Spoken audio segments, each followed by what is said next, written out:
हे गोविंद, हमें राज्य से क्या लाभ, भोगों से क्या लाभ और जीवन से भी क्या लाभ, जबकि जिनके लिए हम राज्य, भोग और सुख की इच्छा करते हैं वे ही लोग यहाँ युद्ध में खड़े हैं।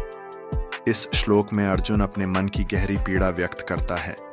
वह कहता है कि जिन लोगों के साथ जीवन के सुख और राज्य का आनंद लेना था, यदि वही लोग युद्ध में मारे जाएंगे तो फिर उन सुखों का कोई अर्थ नहीं रहेगा। कीनो राज्यन गोविंद अर्जुन श्री कृष्ण को गोविंद कहकर संबोधित करता है। वह पूछता है कि यदि अपने प्रियजन ही नहीं रहेंगे तो राज्य प्राप्त करने का क्या महत्व है। किम भोगैर जीवितेन वा, अर्जुन को अब भोग और जीवन भी निरर्थक लगने लगे हैं। यह उसकी गहरी निराशा और मोह की स्थिति को दर्शाता है। ये सामर्थ्य कांक्षितम नो, अर्जुन कहता है कि जिनके लिए हमने राज्य, सुख और भोगों की इच्छा की थी वे ही लोग अब युद्ध भूमि में खड़े हैं। यदि वे ही न रहें तो इन सब वस्तुओं का कोई मूल्य नहीं रहेगा। ये श्लोक दिखाता है कि अर्जुन का मन पूरी तरह संबंधों और करुणा से प्रभावित हो चुका है।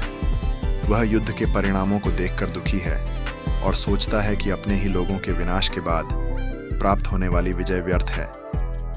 यही विचार आगे चलकर अर्जुन को युद्ध से विमुख कर देता है और तब श्री कृष्ण उसे धर्म और कर्तव्य का सच्चा ज्ञान देते हैं।